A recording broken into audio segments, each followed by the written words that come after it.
ప్రార్థన చేసుకుందాం. మహోన్నతుడా, గొప్ప దేవుడా, నీకే స్తుతులు స్తోత్రాలు ప్రభువా. ఈ మధ్యాహ్న కలశములో పిలుపూరు ప్రాంత ప్రజలను బట్టి, వరకిచ్చిన ఈ నూతన మందిరాన్ని బట్టి, తోడుకొచ్చిన ప్రజలను బట్టి అయ్యా మీకే వందనాలు స్తోత్రాలు చెల్లిస్తున్నాను. గొప్ప దేవుడునైనా, నమ్మదగిన దేవుడునైనా ఓ రాజా నీకు వందనాలు చెల్లిస్తున్నాను. ఈ ప్రజలను ప్రేమించి వరకిచ్చిన మంచి మందిరాన్ని బట్టి, మంచి సేవకులను బట్టి మీకు వందనాలు చెల్లిస్తున్నాను. ఈ సమయంలో ప్రభా నీ మాటలు చెప్పుచుండగా నీ సన్నిధి నీ శక్తైన మేఘము నదడి యేసు క్రీస్తు అధికార నామములో కలుగునుగాక. Thank you Jesus. నీ నామమును బట్టి నీ సన్నిధిలో మాట్లాడుచుండగా నీ సన్నిధి నుంచి నడిపించి ఆశీర్వదించి దీవించు. యేసునామమున తండ్రి. ఈ సమయంలో ఒక పాట పాడి ప్రభునామాన్ని కనపరుచుకుందాం. నా తోడుగా ఉన్నవాడవే,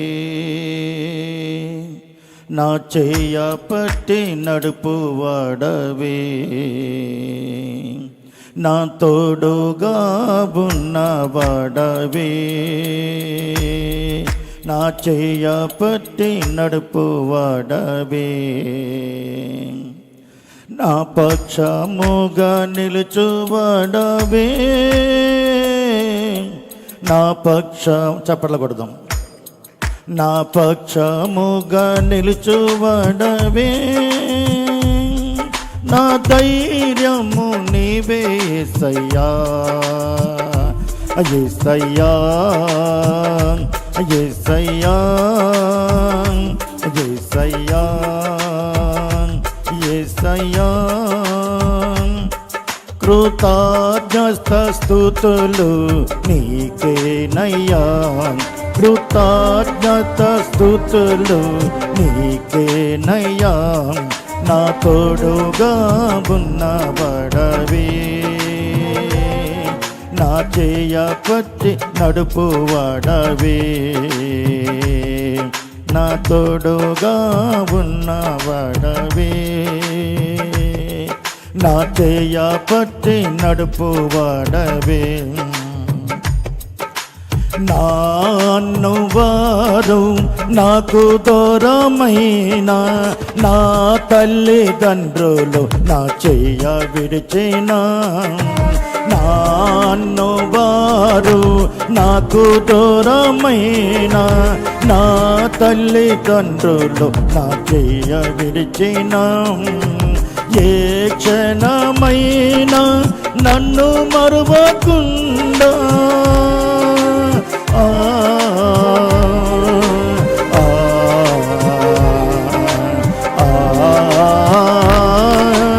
ఏ క్షణమైనా నన్ను మరువకుండా ఈ ప్రేమతో నన్ను ఆదుకుంటేవే, ఈ ప్రేమతో నన్ను ఆదుకుంటేవే, నా తోడుగా ఉన్నవాడవే, నా చెయ్య పట్టి నడుపువాడవే, నా తోడుగా ఉన్నవాడవే,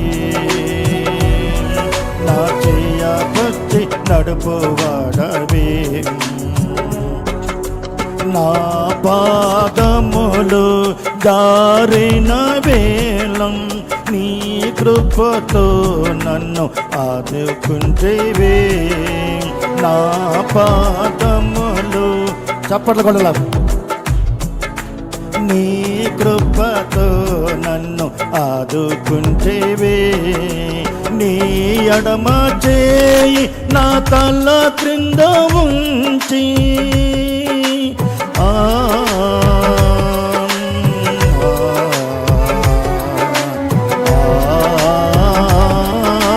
నీ ఎడమ చేయి నా తల క్రింద ఉంచి, నీ కుడి చేతుతో హత్తుకుంటేవే, నీ కుడి చేతుతో హత్తుకుంటే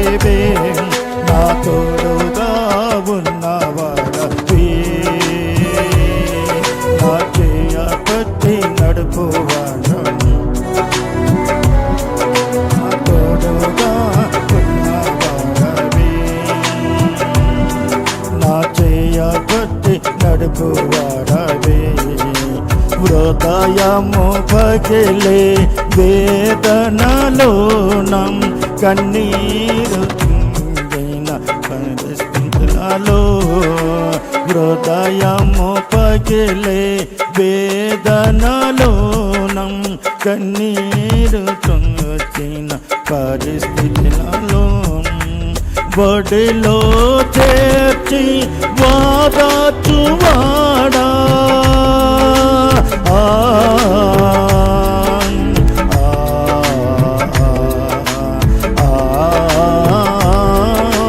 బడిలో చేర్చి వాదాచువాడా నా కన్నీరు తుడిచిన కన్నా తండ్రివే నా కన్నీరు తుడిచిన కన్నా తండ్రివే నా తోడుగా ఉన్నవాడవే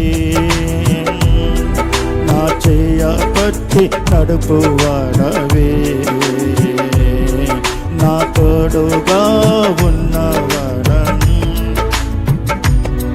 నా చేయ పట్టి నడుపువాడవే. హల్లెలూయా. ప్రభునామానికి మహిమ కలుగునుగాక. మీరు అవకాశం ఇచ్చిన దేవుని సేవకులకు వారి కుటుంబానికి కూడా పేరిట వందనాలు చెల్లిస్తున్నాను. మరి గతించిన దినాలలో మరి ఈ ప్రాంతానికి వచ్చినప్పుడు చాలా చిన్న మందిరం ఉండేది. మరి కాలేబ్ గారినే నాకు తెలుసు, మరి కొంతమంది పేర్లు నాకు తెలియవు. కానీ దేవుడు ఆశగల ప్రాణాన్ని తృప్తిపరుస్తాడండి. ఆధ్యాత్మికమైన ఆశ మనకున్నప్పుడు, ఆత్మీయంగా బ్రతకాలని మనకున్నప్పుడు దేవుడు మనల్ని ఆకాశం నుండి చూసి ఆయన ఆశను మనకు తీరుస్తాడు. అయితే మరి ఈ ప్రాంతానికి మరి ఇంత మందిరం కట్టడం అన్నది చాలా అదృష్టవంతులండి.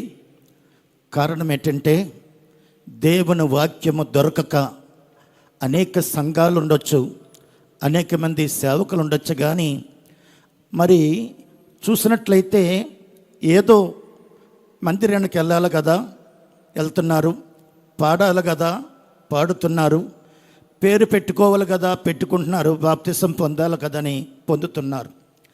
కారణం ఏంటంటే ఆనాడు ఇశ్రాయేలు ప్రజలు లక్షల కొలది ఐగుప్తు నుంచి వచ్చారు, కానీ కొంతమంది రక్షించబడ్డారు. పిలువబడిన వారు అనేకులు, ఏర్పరచబడిన వారు కొద్దిమంది. ఆ ఏర్పరచబడిన ప్రజలు దేవుడికి కావాలి. హల్లెలూయా. కాబట్టి సహోదరులారా, ఆ ఏర్పరచబడిన ప్రజలే ఆనాడు 12 మంది అపోస్తలులను దేవుడు కూడా ఏర్పాటు చేశాడు.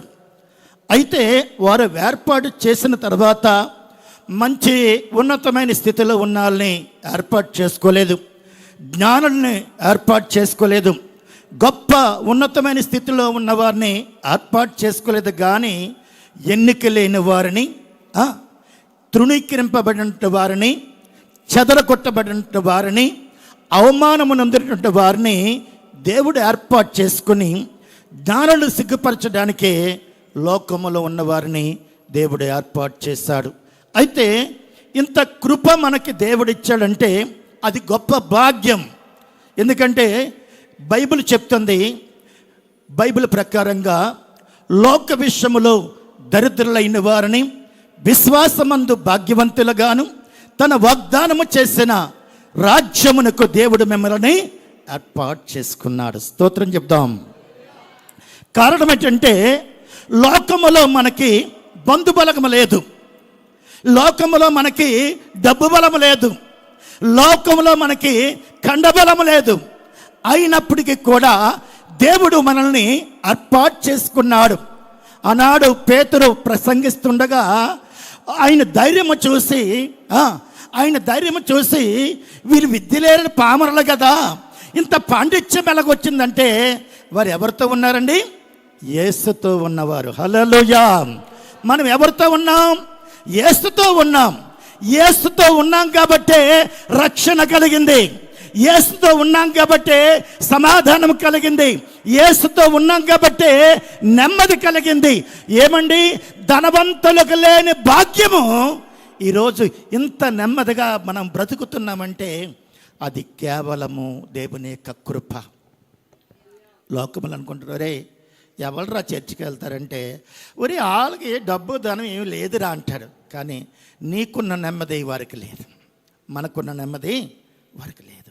కాబట్టి మనమందరం కూడా ఇంకా అనేకమైన ఆత్మలు రావాలని, మన కుటుంబాలు రక్షించుకోవాలని మన వ్యక్తిగతంగా మనం ప్రార్థించాలి. బైబిల్ గ్రంథం నుంచి 2 కొరింథీ రాసిన పత్రిక 8వ అధ్యాయము 1 నుంచి కొన్ని వచనాలు చదువుదాము. సహోదరులారా, మాసిదోనియా సంఘములకు అనుగ్రహింపబడి ఉన్న దేవుని కృపను గూర్చి మీకు తెలియజేయుచున్నాను. ఏలయనగా వారు బహుశ్రమల వల్ల పరీక్షింపబడి ఉండగా అత్యధికముగా సంతోషించిరి. మరియు వారు నిరుపేదలైనప్పటికీ వారి దాతృత్వము బహుగా విస్తరించెను. ఈ కృప విషయములోను పరిశుద్ధుల కొరకైన పరిచర్య కొరకైన పాలు పొందే విషయములోను మనోపూర్వకముగా మమ్మల్ని వేడుకొనుచు వారు సామర్థ్యము కొలదే కాక సామర్థ్యము కంటే ఎక్కువగాను తమంతడు తామరేని ఇచ్చిరని సాక్ష్యం ఇచ్చుచున్నాను. ఇదియుగాక మొదట ప్రభువునకును దేవుని చిత్తము వలన మాకును తమ్మును తామే అప్పగించుకొనిరని ఇంతగా చేయుదురని మేము అనుకొనలేదు. స్తోత్రం చెప్దాం. ఇక్కడ అపోస్తలుడైన పౌలు కొరింథీ సంఘానికి మాసిదోనియా సంఘము యొక్క కృపను గూర్చి తెలియజేస్తున్నాడు. ఎలయనగా వారు బహుశ్రమల వల్ల పరీక్షింపబడి ఉండగా అత్యధికముగా సంతోషించారట. ఏమండి, ఏదైనా డబ్బు ధనమో ఏదో మంచి లాటరీ తగిలితే సంతోషం, కానీ శ్రమల వలన సంతోషంగా అపోస్తలులందరూ కూడా వాళ్ళు కొట్టబడ్డారు, కర్మపడ్డారు, పిడిగుద్దులు తిన్నారు. ఈ నామము నిమిత్తము మనము ఈ శ్రమ పొందుడికి యోగ్యులమనించి వాళ్ళు ఏం చేశారట? సంతోషించారట. అయితే జాగ్రత్తగా ఆలకిద్దాము. ఈ ప్రజలు, ఈ మాసిదోనియా ప్రజలు ఎలాంటి వారండి? నిరుపేదలు. అంటే అర్థమేంటి? ఇల్లు ఉండి, కుటుంబం ఉండి, బంగారం ఉండి, ఆస్తి ఉండి, సంపద ఉండి, వీలు కాదని నిరుపేదలు. అంటే నిస్సాయ స్థితిలో ఉన్న వ్యక్తులు. వాళ్ళ విశ్వాసం ఎలాగుందంటే లోక విషయంలో దరిద్రులే కానీ విశ్వాస విషయంలో ఎలా ఉన్నారంట? భాగ్యవంతులుగా ఉన్నారంట. అంటే ఆస్తి తక్కువే కానీ విశ్వాసం గొప్పది, పేరు తక్కువే కానీ విశ్వాసము గొప్పది. వాళ్ళ అంతస్తు తక్కువే కానీ, వారి బంధుబలగం తక్కువే కానీ, వారి చదువు తక్కువే కానీ, వారి జ్ఞానము తక్కువే కానీ వారి విశ్వాసము గొప్పది. సహోదరులారా, విశ్వాసం ఉంటే మనం ఏమైనా సాధించగలం. ఏమండి, విశ్వాస సహితమైన ప్రార్థన ఆ రోగిని స్వస్థపరచును. కారణం ఏంటంటే ఈ మాసిదోనియా ప్రజలు బహుశ్రమల వల్ల పరీక్షింపబడి ఉండగా వారు అత్యధికంగా ఏం చేస్తున్నారండి? సంతోషిస్తున్నారు. కొన్నిసార్లు శ్రమలు వచ్చినప్పుడు మనకేదో వింత జరిగిపోయిందని క్రీస్తు నమ్ముకుంటూ కొంతమంది ఆమెలు చెప్తుంటారు, నేనే బాప్తిసం పొందిన తర్వాత కొన్ని శ్రమలు వస్తాయమ్మా అంటారు. కానీ క్రీస్తు యేసునందు సద్భక్తితో బ్రతుకును ఉద్దేశించే వారందరూ కూడా ఏం పొందుతారండి? శ్రమలు విస్తరిస్తాయి. ఎందుకు ఆ శ్రమలు? దేనికి ఆ శ్రమలు అంటే, చూడండి, ఒక బంగారానికి మస్టు పెడితే దాన్ని ఏం చేస్తాడో సరాబు తీసుకెళ్ళి అగ్నిలో పుటం వేస్తాడు. పుటం వేసిన తర్వాత ఆ అగ్గిలో కాలిన తర్వాత మునప కంటే దాని సౌందర్యం ఎక్కువ ఉంటుందా తక్కువ ఉంటుందా? ఇంకా బ్రైట్నెస్ వస్తుంది. అవునా? మనము లోకంలో మగ్గిపోయినటువంటి వారం, పాపములోను శాపములోను దరిద్రతలోను ఏమండి దుష్టత్వముతోను లోకానికి చేరువైన మనల్ని యేసుక్రీస్తు ఏం చేస్తున్నాడంటే ఆయన రక్తము చేత మనల్ని ఏం చేస్తున్నాడు? పరిశుద్ధపరుచుతున్నాడు. అయితే పరిశుద్ధపరచడమే కాదు, కొన్ని శ్రమల ద్వారాగా, అందుకే అంటాడు సహింపగలిగినంత కంటికే ఎక్కువగా మిమ్మల్ని శోధించలేదని వాక్యం సెలవిస్తుంది. కాబట్టి ఈ శ్రమల వల్ల ఏమవుతుందంటే మనము దేవునికి ఇంకా మనము దగ్గర అవుతాం. చూడండి, కష్టాలు వస్తే మనం ఏం చేస్తామంటే అమ్మో ప్రార్థన చేసుకోవాలమ్మా, దేవుడు మనల్ని స్వస్థపరుస్తాడు. కారణం ఏంటంటే ఎప్పుడైతే దేవునికి దగ్గర అవ్వాలనేది దేవుని యొక్క ఉద్దేశం. నశించిపోయే సువర్ణము దేని చేత శుద్ధపరచబడుతుంది? అగ్ని పరీక్ష వల్ల కదా.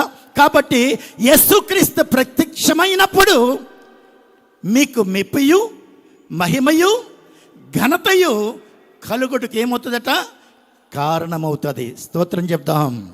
హల్లెలూయా, హల్లెలూయా.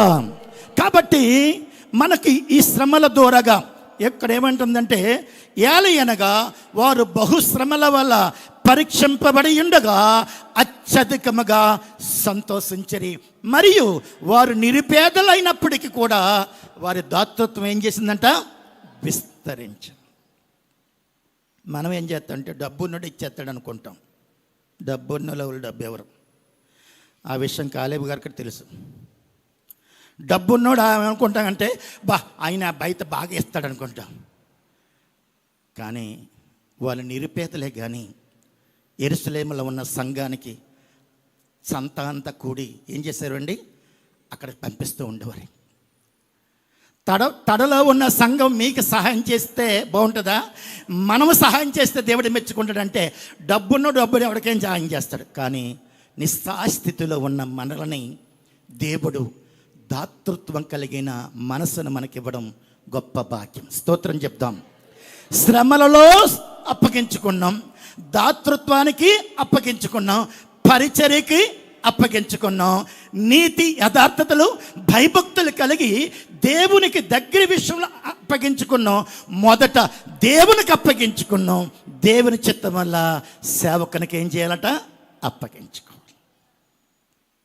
ఒక అమ్మ అంటది, నాకు దేవునితోటే సంబంధం కానీ సేవకునితో సంబంధం లేదంటారు. ఏమండి, కరెంట్ వస్తుంది 33 కేవీ నుంచి 11 కేవీకి వస్తుంది.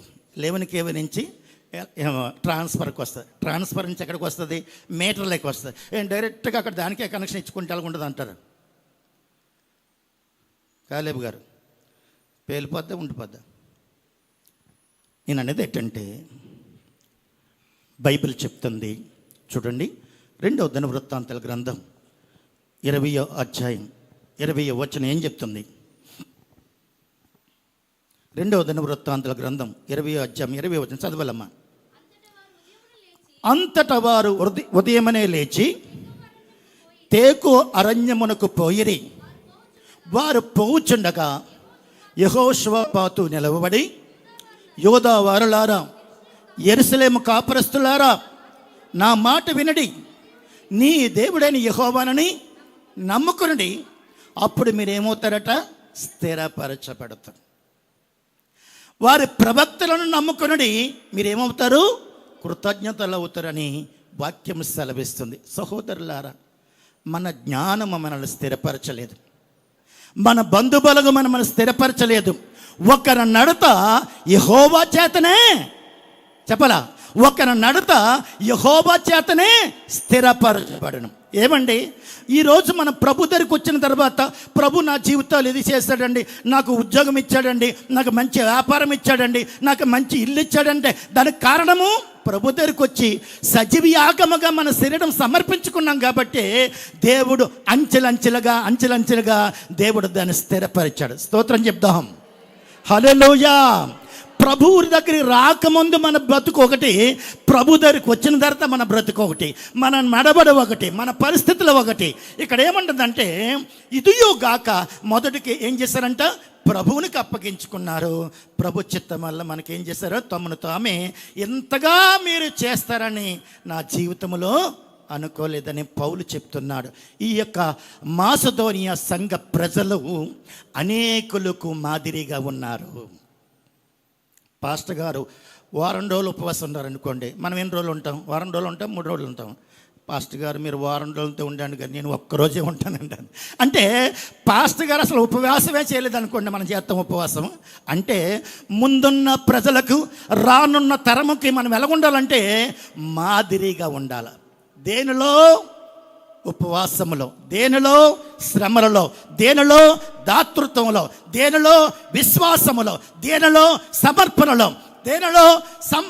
పరిపూర్ణతలో మనం ఎలా ఉండాలంటే, బలానా బ్రదర్ కాలేబ్ గారు ఉండారండి, అతడు యథార్థవంతుడు. అదొక సాక్ష్యం కదా. ఈ దినాన మాసిదోనియా ప్రజలు శ్రమ వల్ల పరీక్షింపబడినప్పటికీ కూడా అత్యధికంగా కొంతమంది శ్రమలో చర్చికే రారు. దేవుని దగ్గరికి వెళ్ళంగానమ్మ అన్ని కష్టాలే అంటాడు. పరీక్ష రాయకంటే ప్రమోషన్ వస్తుంది ఎవరికైనా. 10th క్లాస్ పరీక్షలు పాస్ అయితేనే ఇంటర్మీడియట్కి వెళ్తాం, ఇంటర్మీడియట్ పాస్ అయితేనే డిగ్రీకి వెళ్తాం. ఏది పాస్ అవ్వకంటే నాకు దేవుడు ఇవ్వాలంటే ఇవ్వడం. కాబట్టి ఇక్కడ ఏమంటుందంటే చూడండి, ఇక్కడ బైబిల్ గ్రంథంలో ఒక మాట చెప్తుంది. 37వ కీర్తనలో 5వ వచనం ఏం చెప్తుంది?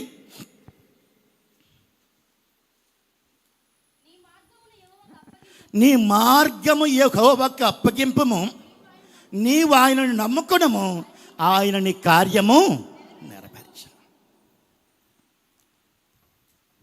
మాసిదోనియా ప్రజలు అప్పగించబడిన సంఘం, దాతృత కలిగిన సంఘం, శ్రమల వల్ల సంతోషించిన సంఘం, అనేకులకు మాదిరిగా ఉన్న సంఘం. ఈ సంఘాన్ని ఏమనుకుంటారంటే కొరింథీయులు, మా జ్ఞానం గొప్పది, మా విశ్వాసం గొప్పది, కానీ దేని గొప్పది? కానీ ఇక్కడ ఏముంటుందని, నీ మార్గము యెహోవాకు అప్పగింపము, నీవు ఆయనను నమ్ముకునము, ఆయన నీ కార్యము నెరవేర్చు. ఇంకోదరు అంటుంది, నేను జ్ఞానిని కదా అనుకోవద్దు, దేవుని యందు భయభక్తులు కలిగి చెడుతనమని విడిచిపెట్టము, అప్పుడు నీకు ఆరోగ్యము, నీ ఎముకలకి ఏమవుతుందట? సత్తు వస్తుంది. ఎప్పుడైతే అప్పగించబడిన వ్యక్తి, అతని ఆశీర్వాదమే వేరు. ఏమండి, అనేకులు మందిరానికి వస్తారు, అనేక మంది వస్తారు, కానీ కొంతమంది ఉన్నత స్థితికి వెళ్ళిపోతారు, కొంతమంది ఎక్కడొచ్చినాడు అక్కడే ఉంటాడు. ఎప్పుడొచ్చినా 10 సంవత్సరాలైనా 20 సంవత్సరాలైనా ఆ స్థితి అలాగే ఉంటుంది, కానీ అతనిలో ఆశీర్వాదం కనిపించదు. ఏదో మా ఊర్లో ఒక ఆయన చెప్తాడులే, ఒక ఆయన దుబాయ్ వెళ్ళాడంట. దుబాయ్ వెళ్తే అక్కడ ఒక 10 లక్షలు, ఒక 10 తులాల బంగారం, మంచి సూటు బూట్ వేసుకొచ్చాడు. ఇక్కడంతా అడుక్కునే స్థితిలో ఉండేవాడు. సాధారణంగా ఆయన రాగానే ఆ ఊరి ప్రజలు ఏమంటారంటే, ఒరే నువ్వు అక్కడికి వెళ్ళావు కాబట్టి మరి మా అబ్బాయిని కూడా తీసుకెళ్ళరా, ఎంత డబ్బైనా ఖర్చు పెడదాం, చూడరా నువ్వు అక్కడికి వెళ్ళిన తర్వాత బాగుపడ్డావు కదా అని తల్లిదండ్రులు ఏం చేస్తారంటే ఆ వెళ్ళే వ్యక్తి దగ్గరికి వెళ్తారు. అక్కడికి వెళ్ళిన తర్వాత చెడిపోయి తిరిగి వచ్చాడు అనుకోండి, గడ్డాల మీసాలు తప్పిపోయిన కుమారులాగా ఆడు ఉన్న ఆస్తి అంతా ఖర్చు పెట్టుకొని డబ్బులన్నీ పోగొట్టుకొని దిగంబరిగా లేదా బతుకు బస్ స్టాండ్ లాగా వచ్చాడు అనుకోండి, ఆయన దగ్గరికి వెళ్ళి ఒరే మా అబ్బాయిని కూడా దుబాయ్ తీసుకెళ్ళరని అడుగుతారేటండి. అదేవిధంగా ప్రభు దగ్గరకు వచ్చిన తర్వాత మన ఎదుగుదల ప్రజలు చూడాలి, మన సంతోషం, శాంతి, సమాధానం ప్రజలు చూడాలి. మన పరిస్థితిని, మన అభివృద్ధిని, మన విస్తరించే దాన్ని చూస్తే మనల్ని చెప్పవసరం లేదు ప్రభు సన్నిధికి రారాని. మనల్ని చూడగానే వాళ్ళు అనేకులు గుంపులుగా వస్తారు. కాబట్టి ఏమంటుందంటే బైబిలు, మనం ఒకసారి ఆలోచన చేస్తే ఎప్పుడు కూడా ప్రభు దగ్గర మన జీవితాన్ని హృదయపూర్వకముగా, కాబట్టి సహోదరులారా, పరిశుద్ధమును దేవునికి అనుకూలమైన సజీవ యాగముగా మీ శరీరం సమర్పించుకున్నాడని దేవుని యొక్క వాత్సల్యతను బట్టి మిమ్మల్ని బతిమాలుకునిచున్నాను. ఇట్టి సేవయుక్తమైనది ఈ లోక మర్యాదను అనుసరింపక ఉత్తమమును అనుకూలమును సంపూర్ణమైన దేవుని చిత్త మీద పరీక్షించి తెలుసుకున్నట్లుగా మీ మనసు మారి నూతన మగుట వల్ల రూపాంతరం పొందాలి. మనం చర్చకు వచ్చిన తర్వాత అప్పుడు తాగేవారు ఇప్పుడు తాగితే మనల్ని చూసి ఎవడన్నా నమ్ముకుంటాడండి. అప్పుడు సిగరెట్ కాల్చి ఇప్పుడు సిగరెట్ కాలితే, అప్పుడు సుట్ట కాల్చి ఇప్పుడు సుట్ట కాలితే, అప్పుడు సినిమాకి వెళ్ళి ఇప్పుడు సినిమాకి వెళ్తే వాడు వస్తాడండి. చూడండి, ఆ పిల్ల ఇన్నాళ్ళు అసలు విచ్చలవిడిగా తిరిగిదండి. అప్పుడు ఇంటి నుంచి బయటికే రాలేదండి. కారణం ఏంటంటే మనము అనేకులకి మాదిరిగా బ్రతకాలి. యేసుక్రీస్తు పరలోకాన్ని విడిచి భూలోకాన్ని తను తాను రిక్తినిగా చేసుకొని తను తాను తగ్గించుకొని మహిమని విడిచి ఈ భూలోకానికి తను తాను దాసుడిగా చేసుకున్నాడు. ఏమండి, ఆయన పరలోకపు తండ్రే అంతగా తగ్గించుకుంటే మనం ఎంత తగ్గించుకోవాల్సిన విషయం. మనం ఎంతగా ఉండాలని చూసినట్లయితే బైబిల్ చెప్తుంది, నీవు జాగ్రత్తగా దేవుని వెతుకు, సర్వశక్తులకు దేవుని బ్రతిమాలకు, నువ్వు పవిత్రుడిపై యథార్థవంతుడైనట్లయితే నిత్యముగా నీ యందు శ్రద్ధ నిలిపి నీ నీతికి తగినట్టుగా నీ నివాసస్థలము వర్ధల చేయను. మొదట నీ స్థితి కొద్దిగా ఉన్నప్పటికీ తుదకు నీవు మహాభివృద్ధి పొందుతావని వాక్యము సెలవిస్తుంది. సహోదరులారా, మనమందరము కూడా చూసినట్లయితే బైబిల్ ఏం చెప్తుంది? ఫిలిప్పీ రాసిన పత్రిక 3వ అధ్యాయం 7వ వచనం, అయినను ఏవేవు నాకు లాభకరములయుండునో వాటిని క్రీస్తు నిమిత్తము నష్టముగా ఎంచుకుంటుని నిశ్చయముగా నా ప్రభు అయిన యేసుక్రీస్తుని గూర్చి అతి శ్రేష్టమైన జ్ఞానము నిమిత్తము సమస్తమును నష్టముగా ఎంచుకొనుచున్నాను. క్రీస్తును సంపాదించుకుని ధర్మశాస్త్రమైన నీతిని గాక క్రీస్తునందు విశ్వాసం వలనైన నీతి అనగా విశ్వాసమును బట్టి దేవుడు అనుగ్రహించిన నీతి గలవాడై ఆయన యందు అగుపడి నిమిత్తము ఏ విధము చేతనైనను మృతులు నాకు పునరుద్ధానము కలగవలనని ఆయన ఇష్టపడుతున్నాడు. పౌలు ఆస్తి గలవాడు, పౌలు జ్ఞానము గలవాడు, పౌలు ఉన్నత స్థితి గలవాడు, సంపదలు కలిగిన వాడు. కానీ ఏది నాకు లాభమో క్రీస్తు కొరకు ఏం చేస్తున్నానండి? నష్టముగా ఇచ్చుకున్నాను. మనం అనుకుంటాం, ఈరోజు మందిరానికి వెళ్ళాలనుకుంటాం, ఎవడో వచ్చి అంటాడు, అమ్మ 500 కాదు కూలి 1000 రూపాయలు ఎత్తున్నాడు అనుకోండి. కాలేబు గారి దగ్గరికి వచ్చాయ్యా, తప్పింది కాదు, మరి మా దగ్గరోళ్ళు, మా మేనత్త కూతురు, మా మేనమామ కూతురు అని ఏం చేస్తామంటే నేను చేస్తాను. కానీ యెహోవా ఆశీర్వాదమే ఐశ్వర్యం ఇస్తుంది. నరుల కష్టార్జితం అతికి ఎక్కువ కాదని వాక్యము సెలవిస్తుంది. కారణం ఏంటంటే దేవుడు ఆశీర్వదిస్తే ఆ ఆశీర్వాదం ఇంత అంత కాదని వాక్యం సెలవిస్తుంది. నీ దేవుడనే యెహోవా వాక్కు శ్రద్ధ గమని ఆయన దృష్టికి న్యాయమని చేసి ఆయన కట్టడలను అనుసరిస్తే భూమి మీద సమస్త జనుల కంటే నేను ఎక్కువగా హెచ్చించి ఏం చేస్తాడంట, నువ్వు మార్గములో నువ్వు వెళ్ళేటప్పుడు వచ్చేటప్పుడు నీ గొర్రెలు, నీ మేకలు, నీ పశువులు, నీ మేకల మంద నువ్వు పిండి పెసుకు తొట్టి కూడా ఆశీర్వదించబడుతుందట. నువ్వు తలగా చేస్తావు కానీ తోకగా చేయబడవు, పైవాడుగా ఉంచుతాను కానీ కిందవాడుగా ఉంచునని ఈ వాక్యం ఎప్పుడు కూడా స్థిరమైనది. దీన్ని నమ్మితే దేవుని యొక్క మహిమను చూస్తామని వాక్యం సెలవిస్తుంది. హల్లెలూయా. నాన్న నన్ను ప్రేమిస్తున్నావా, తండ్రి నన్ను ప్రేమిస్తున్నావా, నాన్న నన్ను ప్రేమిస్తున్నావా. చప్పట్లు కొడదాం. తండ్రి నన్ను ప్రేమిస్తున్నావా, ప్రేమ లేని నన్ను ప్రేమిస్తున్నావా, నీచమైన నన్ను బ్రతికిస్తున్నావా, ప్రేమ లేని నన్ను ప్రేమిస్తున్నావా, నీచమైన నన్ను బ్రతికిస్తున్నావా. మగులు కొట్టలేదాం, మీకు మేసాలను కొట్టడం మానేసారా? చప్పట్లు కొట్టాల, ఆడలు కొడుతున్నారు, మనం కొట్టాల. స్తోత్రం. నాన్న నన్ను ప్రేమిస్తున్నావా, తండ్రి నన్ను ప్రేమిస్తున్నావా, నాన్న నన్ను ప్రేమిస్తున్నావా, తండ్రి నన్ను ప్రేమిస్తున్నావా. ఎన్నికలేని నన్ను ఎన్నుకున్నావా, ఒంటరి బ్రతుకులలో గొప్ప జనమునిచ్చావే. ఎన్నికలేని నన్ను ఎన్నుకున్నావా, ఒంటరి బ్రతుకులలో గొప్ప జనం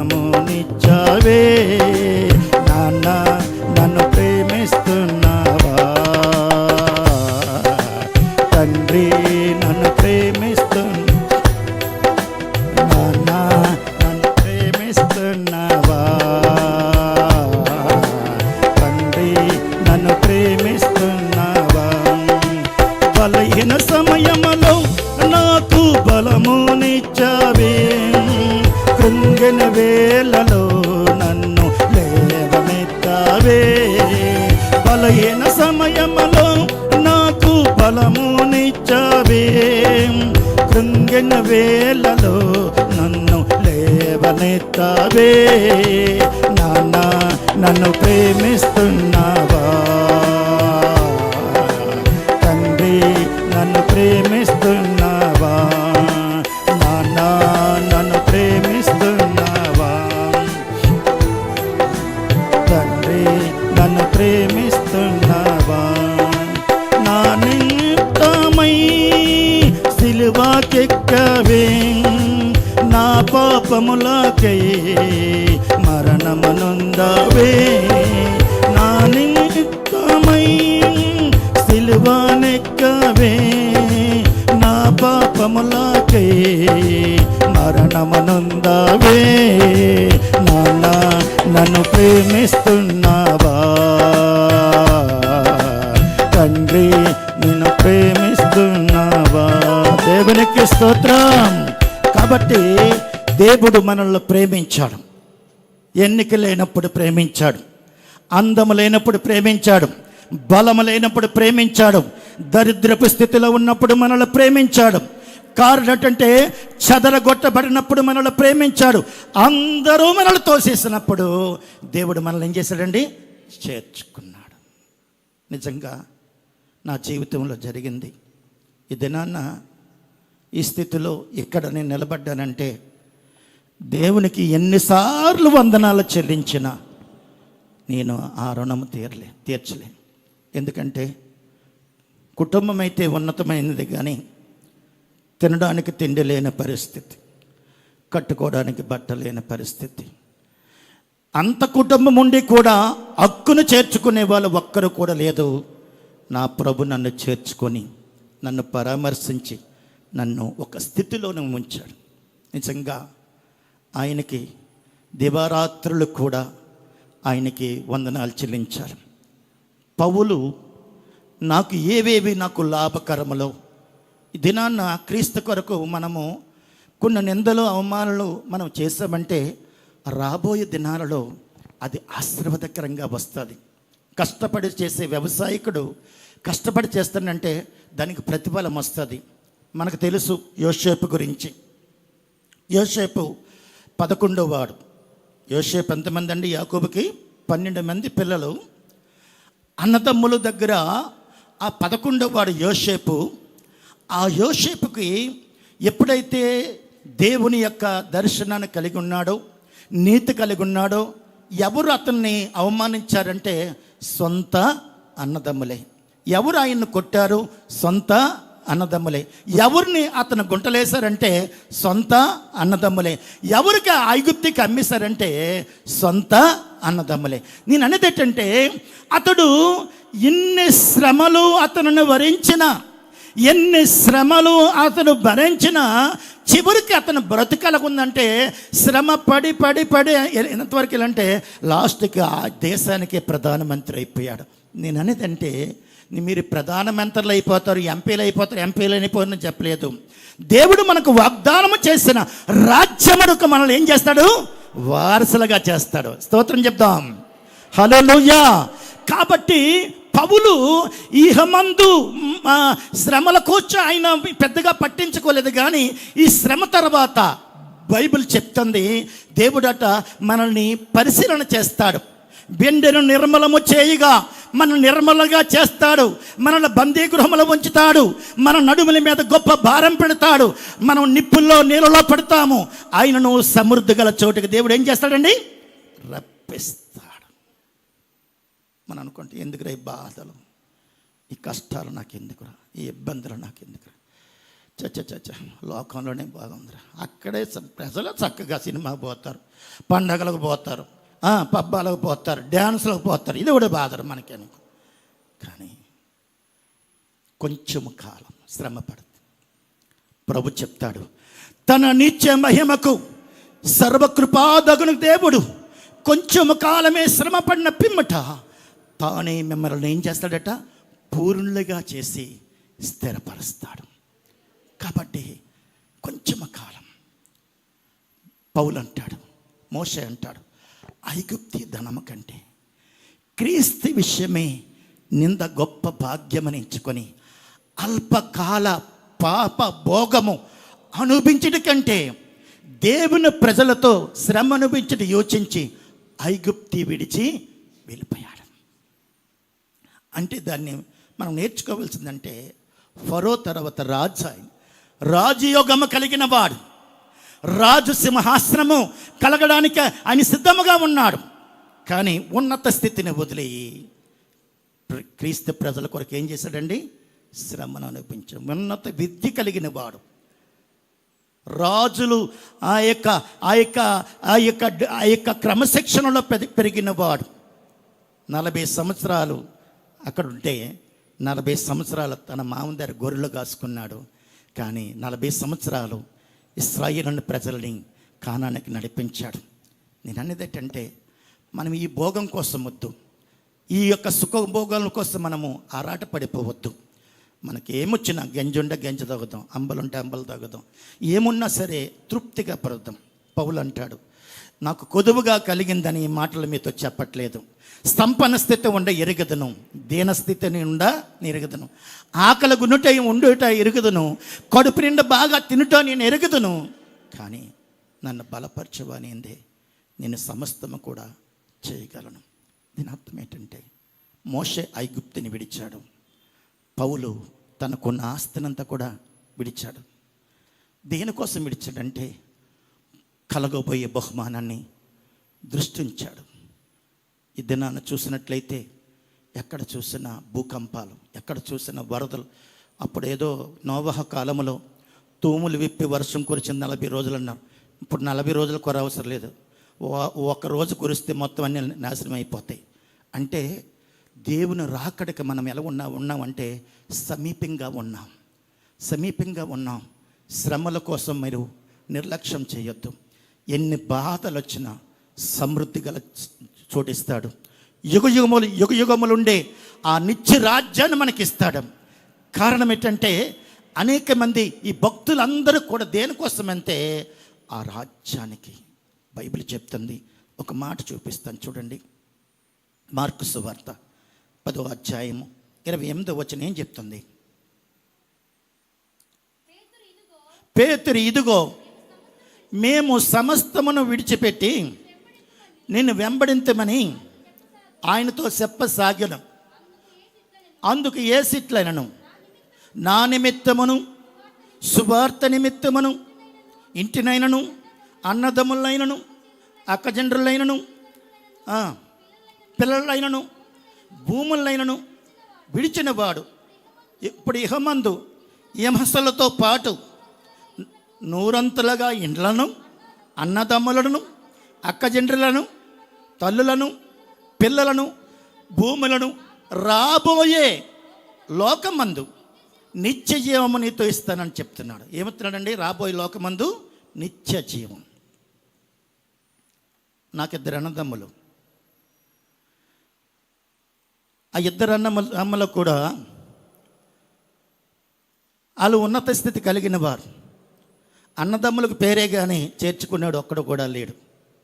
ఈరోజు ఆ 2 వదిలేసిన తర్వాత ఇప్పుడు కాలేబు గారు అన్నదమ్ముడు, ఇక్కడ ఉన్న వాళ్ళందరూ కూడా అన్నదమ్ములు, సంగమం మొత్తం లోకలో ఆత్మీయులందరూ కూడా నాకు ఏమవుతారండి?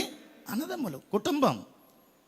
కానీ ఇక్కడ ఏముంటుందంటే, పేతురు అంటున్నాడు, ప్రభువా ఇదిగో మేము విడిచిపెట్టేస్తాం, మేము చేపలు పట్టుకునేవాడి వలలు విడిచిపెట్టాం, దోణులు కూడా విడిచిపెట్టేస్తాం, మా జీవనాధారమే విడిచిపెట్టేస్తాం, మాకేటి లాభం అంటున్నాడు. అన్నీ ఇస్తాను, రాబోయే లోకములో నీకు ఏమిస్తానండి? నిత్య జీవిస్తాడు. అది నిత్యము ఉండే సంతోషం. అది ఎలాంటి సంతోషం అంటే, ఆకలి ఉండదు, దప్పిక ఉండదు, దాహం ఉండదు, సూర్యుడు ఉండడు, చంద్రుడు ఉండడు, నిత్య సంతోషం ఉంటుంది. అది చెప్పడానికి తక్కువగా కనిపించే కానీ దాన్ని ఆనందిస్తే మాత్రం భాగ్యం. కానీ ఈ లోకములో మనము లోకాన్ని చూసామా? ప్రభు నమ్ముకుంత కుటుంబాన్ని వదిలేయాలట, అన్నదమ్ములు వదిలేయాలట, ఆస్తిని వదిలేయాలట, తాగిచ్చల ఉండాలట, ఇలాగ బ్రతకాలట అని అనుకుంటాం. కానీ కొంతకాలం మనుషుడు ఆయుష్కాలం ఎంతండి? 70 సంవత్సరం. ఐదుకి బలమైతే 80 సంవత్సరాలు. అయినను వాటి వైభవములు దానిలో ఆనందించింది ఏముందండి? ఏ రకమైన ఆనందము లేదు. బైబిల్ చెప్తుంది, రాబోయే లోకమందు నీకు నిత్య జీవం ఇస్తాడట. ఏమండి, లక్షలు కలిగి ఉన్నారు, నిత్య జీవాన్ని పొందగలరా? కోట్లు కలిగి ఉన్నారు, నిత్య జీవాన్ని పొందగలరా? కేజీలు బంగారం కలిగి ఉన్నారు, నిత్య జీవం పొందగలరా? బైబిల్లో ఒక వ్యక్తిని చూపిస్తాను, చూడండి దయచేసి. లూకా సువార్త 19వ అధ్యాయం 8వ వచనం. జక్కయ్య నిలవబడి, ఇదిగో ప్రభువా, నా ఆస్తిలో సగభాగం బీదలకు ఇస్తున్నాను. ఎవని యొద్ద అయితే అన్యాయముగా తీసుకున్నానో అతనికి 4 ఇంతలుగా మరలా చెల్లింతును ప్రభుతో చెప్పెను. అందుకు యేసు, ఇతడును అబ్రహాము కుమారుడే, నేడు ఇంటికి రక్షణ వచ్చినది. ఎప్పుడు వచ్చింది రక్షణ? ఈయన సుంకపు గుత్తదారుడు, ఇన్కమ్ ట్యాక్స్ ఆఫీసర్. 25 రూపాయలు పన్ను వసూలు చేయాలంటే 100 రూపాయలు పన్ను వసూలు చేసేవాడు. డబ్బు ఎక్కడ చూసినా డబ్బే, ఎక్కడ చూసినా సంపదే, ఎక్కడ చూసినా ఆస్తే. ఇతని పేరేం పేరండి? పాపి అయినా పొట్టి జక్కయ్య. పాపి అయినా పొట్టి జక్కయ్య. ఆస్తి అయితే ఉంది కానీ సంతోషం ఈ జీవితంలో లేదు, ఆనందము లేదు, సంతోషం లేదు. ఇతడు ఆస్తి అయితే ఉంది కానీ అందరూ వాళ్ళ దృష్టిలో ఎలా ఉన్నారంటే, ఈయన జక్కయ్య, ఈడు మోసగాడు, ఈడు పాపి, ఈడు 25 రూపాయలు పన్ను వసూలు చేయాలంటే 100 రూపాయలు తీసుకుంటే ఈడు మహాపాపి, ఈడు ఎలా చేస్తాడు అనుకుంటారు. కానీ దేవుణ్ణి చేర్చుకున్న తర్వాత, దేవుని మనసుని ఎరిగిన తర్వాత దేవుడు అంటాడు, జక్కయ్య త్వరగా దిగు, నేడు నీ ఇంట బస చేయవలసి ఉన్నదంటే త్వరగా దిగి ఏం చేశాడండి? చేర్చుకున్నాడు. చేర్చుకొని అంటాడు, యేసుప్రభు ఇంకేమనకంటేనే వాడు నడుస్తూ ఉండగానే, ప్రభువా, నా ఆస్తిలో సగభాగం బీదలకు ఇస్తున్నాను. ఎవరి దగ్గర అయితే అన్యాయం సొమ్ము తీసుకున్నానో వాడికి 4 ఇంతలుగా చెల్లిస్తాను. ఇతడును అబ్రహాము కుమారుడే, నేడు ఇంటికి ఏమొచ్చిందండి? రక్షణ వచ్చింది. రక్షణ కావాలంటే మనము అనేక పాపం చేసాం, అనేక రకాల. బైబిల్ చెప్తుంది, నేనే పాపం చేయలేదండి, మన తల్లిదండ్రులు పాపం చేశారు. ఆ దోష శిక్షణ మనం ఏం చేస్తున్నామండి? అనుభవిస్తున్నాం. కాబట్టి జనరేషన్ కర్ష్ అన్నది అది మన నుంచే కట్ అయిపోవాలి. మా తండ్రి పాపం చేస్తే మా తండ్రి మీదకి వచ్చింది, మా తండ్రిది నా మీదకి వచ్చింది, నా మీద నా పిల్లల మీదకి వస్తుంది. అందుకే ఆ యొక్క ఏం చెప్తాను తెలుసా? నన్ను ప్రేమించి నా ఆజ్ఞలు గైకొనే వారి మీద 1000 తరాల వరకు కరుణిస్తాడు. నా ఆజ్ఞలు ధిక్కరించేవారు 3-4 తరముల తండ్రుల దోషము ఎక్కడికి వస్తుందటండి? కుమారుల మీదకి వస్తుందట. కాబట్టి మనల్ని దేవుడు ఆశీర్వాదానికి వారసులుగాను ఆశీర్వాదానికి కర్తలుగా పిలిచాడు. కానీ ఒకప్పుడు ఇతను పాపే కానీ ఇప్పుడు అబ్రహాము కుమారుడు. ఒకప్పుడు అవిధేయుడు కానీ ఇప్పుడు నిజంగా విధేయుడు. ఒకప్పుడు విగ్రహారకుడు కానీ డబ్బును ప్రేమించి డబ్బును సంపాదించాడు కానీ ఇద్దరు రక్షణ భాగ్యాన్ని కలుక్కున్నాడు. లక్షలు కావాలనుకున్నాడా? రక్షణ కావాలనుకున్నాడు కాబట్టే ఆస్తిని సగభాగం బీదలకు ఇచ్చేశాడు. ఎవరి దగ్గర అయితే అన్యాయం చేశాడో అన్యాయం సొమ్మంతా కూడా ఇచ్చేశాడు.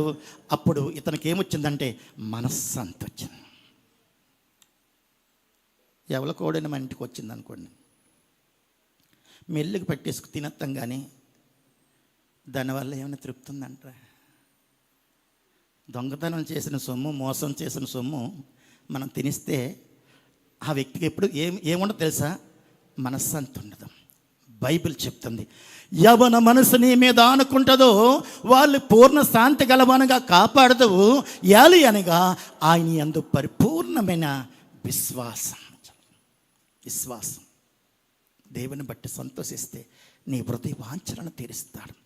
ఇతనికి ఏమొచ్చిందంటే రక్షణ వచ్చింది. బైబిల్ చెప్తుంది, మత్తయి సువార్త 2 మాటలు అయ్యగారు వచ్చారు. మత్తయి సువార్త 16వ అధ్యాయం 24వ వచనం ఏం చెప్తుంది?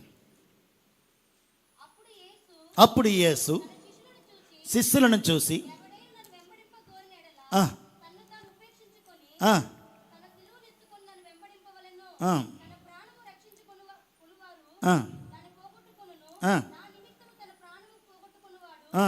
దానిని దక్కించుకును. ఒక మనుషుడు లోకమంతా సంపాదించుకుని తన ప్రాణం పోగొట్టుకున్నట్లయితే ఏమి ప్రయోజనము? సంపాదించుకున్నాడు కానీ ఏమైపోయాడండి? ఉట్టి చేతులతో పోయాడు. సర్వలోకమును సంపాదించుకున్నాడు, ప్రాణమును ఏం చేశాడట? పోగొట్టుకున్నాడు. నేను అనేది ఏంటంటే అదే లోకాసువార్తలో 12వ అధ్యాయం 20వ వచనం.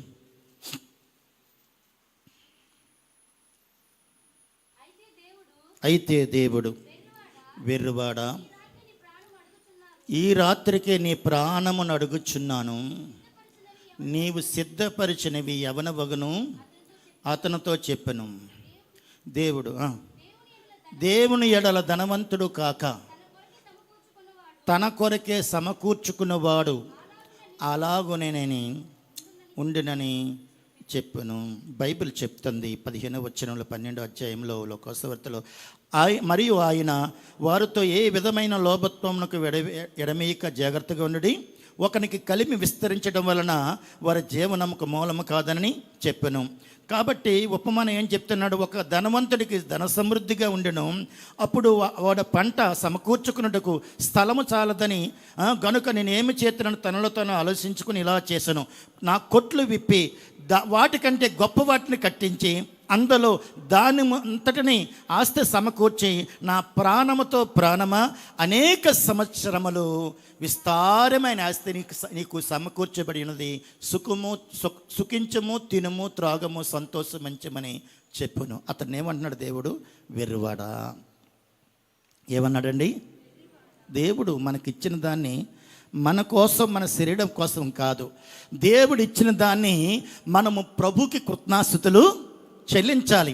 భక్తుడైన దావీదు అంటాడు, నా ప్రాణమా యెహోవాను సన్నతించము, నా అంతరంగముందున్న సమస్తమా ఆయన పరిశుద్ధ నామమును సన్నతించము, నా ప్రాణమా యెహోవాను సన్నతించము, ఆయన చేసిన ఉపకారములలో దేనిని మరమత. ఆస్తిని సంపాదించుకున్నాడు, అంతస్తుని సంపాదించుకున్నాడు, వెండిని, భూమిని, ఆస్తిని, జీవితకాలం అంతా కూడా బతకాలని అనుకున్నాడు. కానీ దేవుడు అతన్ని ఏమన్నాడంటే, వెర్రువాడా. ఎందుకంటే దేవునికంట మనం ధనం సంపాదించిన ఆ ధనం మనం రక్షిస్తుంది అనుకుంటున్నావా? ఏ రాజు తన సేనా బలము చేత రక్షింపబడడు, ఏ వీరుడు కూడా అధిక బలము చేత తప్పించుకొనడు. రక్షించడానికి కుర్రం అక్కడ కదా రాదు, తన విశేష బలము చేత నరుల్ని తప్పింపజాలదని వాక్యం సెలవిస్తుంది.